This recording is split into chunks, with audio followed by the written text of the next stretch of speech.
चला आज आपण वॉटर लिली प्लांटबद्दल संपूर्ण अशी माहिती बघूया की पानापासून नवीन रोपे तयार कसे होतात आणि जे आपण प्लांट लावतो त्याच्यासारखी ती रोपे तयार होतात. ज्याची पानं असं असतात, दोन प्रकारचे पानं असतात. एक बघा मधात असं पॉईंट येते, म्हणजे तो भाग उंच राहते, एक गाठसारखी तयार होते आणि तिथून होते नवीन रोपाची वाटचाल सुरू. एक बघा, एक असं प्लेन पान असते, त्याच्यावर कोणताही पॉईंट नसते आणि एक असते पॉईंटवाला. त्याच्यावर बघा अशी सुंदर रोपे तयार होते आणि आपण जे झाड लावलं त्याच्यासारखंच नवीन झाड तयार होते. तर हे झाड कसं लावायचं, कसं तयार होते, समोर आपण संपूर्ण माहिती देते, त्याच्यामुळे व्हिडिओ नक्की पूर्ण बघा. बघा अशा पद्धतीने गाठ असते आणि हळूहळू त्याचे इतके सुंदर रोपे तयार होतात. असे ते पान, आधीचं पान खराब व्हायला लागते आणि नवीन रोपं तयार होते. जसं की त्या आधीच्या पानाला वाटते की आपलं काम संपलं. बघा याच्यावर पॉईंट नाही, ते दाखवण्याचा प्रयत्न केला म्हणजे त्याच्यापासून रोप तयार होणार आहे.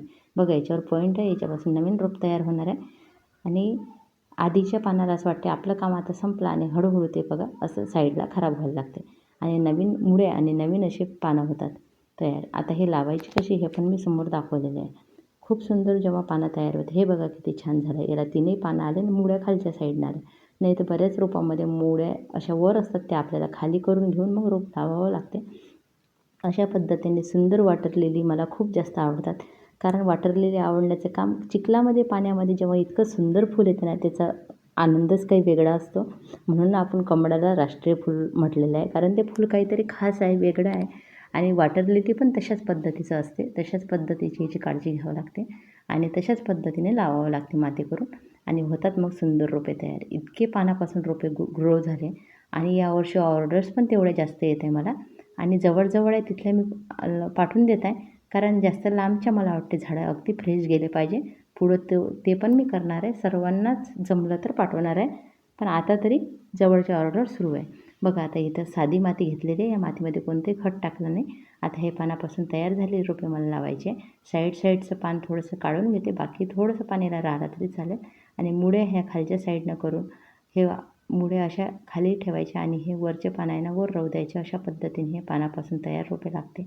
वॉटर लिली आपण एकदा घेतो ना तेव्हा आपल्याला महाग वाटते, पण जेव्हा त्याची फुलं उमलतात ना आपल्याला वाटते आपल्याला सगळे पैसे आपल्याला वापस मिळाले अशासारखं वाटते आणि सुंदर रोपे तयार होतात परत आपल्याकडे. आणि मग तर आपले पूर्णच खर्च निघून जाते असं मला वाटते. खर्चापेक्षा हा आनंद खूप जास्त असतो, कारण आपण बाकी गोष्टीत पैसे खर्च करतच असतो. पण या रोपांमधून जर सुंदर फुले मिळत असेल अशी, तर त्याच्यावर काय हरकत नाही असं मला वाटते. कारण प्रत्येकाला वेगवेगळे शौक असतात, कोणाला कपड्यांचा तर कोणाला कशाचा आणि मला या झाडांचा. बघा ह्या मुळ्या आतमध्ये ठेवल्या, कारण हे पानं खूप ग्रो झालेले होते आणि याच्यावर बघा ह्या मुळ्यांवर माती टाकते आणि रोप असं लावायचं की पानं वरच्या दिशेने गेले पाहिजे बरोबर. पूर्णपणे असं जिथून ग्रोथ होते ते भाग जास्त माती टाकू नये, त्याच्यामुळे आपलं झाड खराब होऊ शकते. अशा पद्धतीने आपले सर्व रोपे मी लावून घेते. हे रोपे तर मला 2-4 दिवस झाले भेटून राहिले आणि अजून भरपूर लावायचे आहे. भरपूर पानं ग्रो झालेले आहे यावर्षी, कारण जेव्हा पाऊस येते ना, पाऊस म्हणजे ह्या प्लांटचा आवडता सीझन. बघा हे असेच इथं ठेवले मी साईडला टोपल्यामध्ये, कारण जागा पण कमी पडते ना त्याच्यामुळं.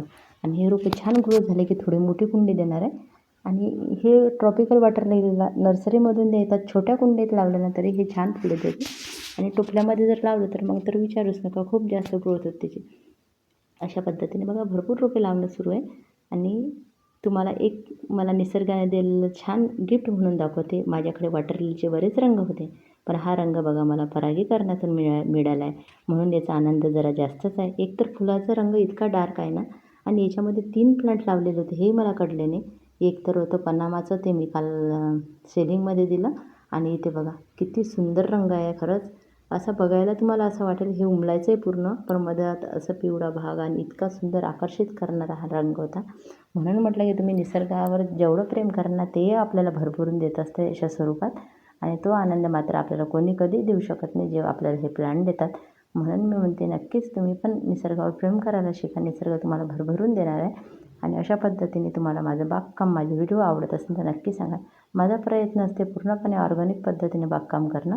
त्याच्यामध्ये पहिले मला यश मिळालं असं नाही, पण काही दिवसांना आपलं एक अशी इकोसिस्टम तयार होते आणि छान असे रोपे तयार होतात. धन्यवाद सर्वांचे मनापासून.